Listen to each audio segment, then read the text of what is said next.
There is a town where people don't sleep, not because they don't want to, but because sleeping is dangerous. In this town, if you fall asleep, you scream.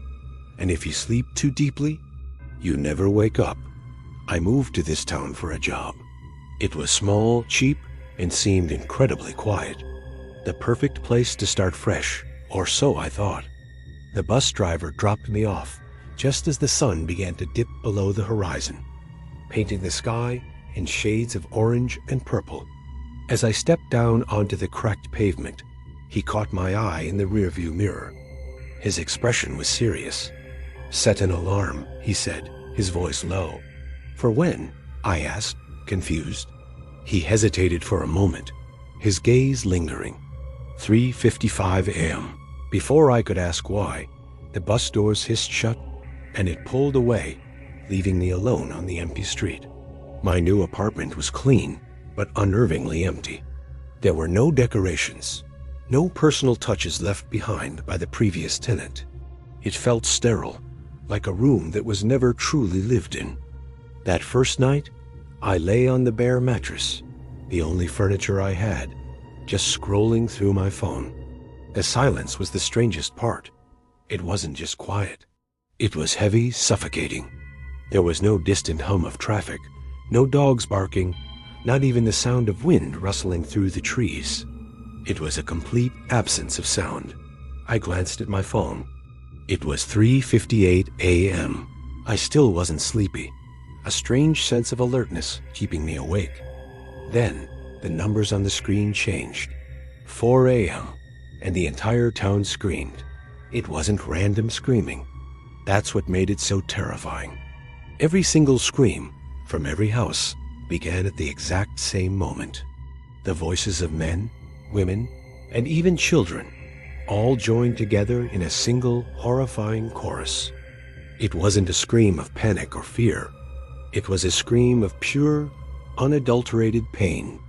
The sound was a physical force, pressing against my chest like a heavy weight. My windows shook in their frames, and I could feel the vibrations running through the walls, through the floor, and into my bones. And then, just as suddenly as it began, at exactly 4:02 a.m., it stopped. The world plunged back into that same profound silence, as if nothing had ever happened. The next morning, the town acted like it was just another day. No one talked about it. No one even acknowledged it. People were out walking their dogs.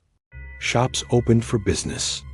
Children stood at corners, waiting for their school buses. It was a bizarre, collective denial. I went to the local corner store and tried to ask the shopkeeper about it. Did you hear the screaming last night?" She didn't look surprised or alarmed by my question. She just gave me a tired look. "You're new," she said flatly. "That's all." As she handed me my change, I noticed her eyes were bloodshot and raw. Later, as I walked through town, I realized everyone's were. Every single person had the same exhausted, red-rimmed eyes. I couldn't stand the suspense. I finally worked up the courage to ask my neighbor, an old man who lived across the hall. I'd noticed his lights were on at all hours of the day and night. He opened his door just a crack and didn't invite me inside. "You don't sleep here," he said, his voice a low whisper. "You stay awake." "Why?" I pressed. He swallowed hard, his Adam's apple bobbing. "If you're awake at 4, he explained, "you scream and you live. If you're asleep, it screams through you." On the 4th night, the exhaustion finally caught up with me. I had tried coffee, loud music, everything, but my body gave out. I closed my eyes just for a moment, without meaning to, and I dreamed. I was in a dark place, somewhere underground. The space was tight, constricting. I could hear breathing all around me, not just one or two people, but thousands of shallow breaths, all waiting in the darkness. Then, I felt a shift. It was 4 a.m. I woke up with a scream tearing from my own throat. And my scream was just one part of the town's terrible symphony. When the 2 minutes of horror ended and silence returned, I heard a thud in the hallway. I crept to my door and peered out. A woman from the apartment down the hall was lying on the floor. She wasn't screaming. She wasn't moving. Her eyes were wide open, staring at the ceiling.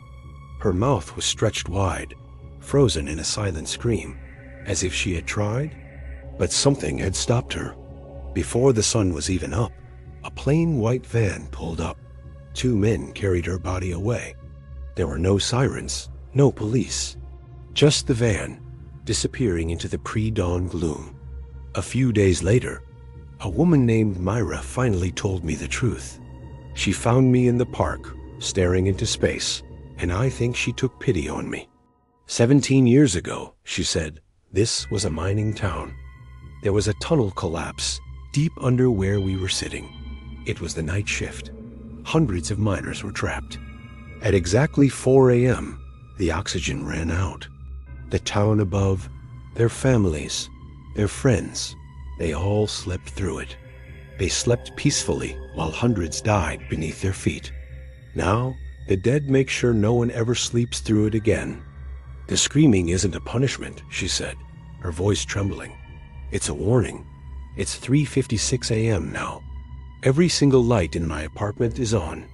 A dozen empty coffee cups line my small table. My eyes burn, and every muscle in my body aches for rest. Outside, the town is silent, holding its collective breath. We are all waiting, because in 4 minutes, we will scream together.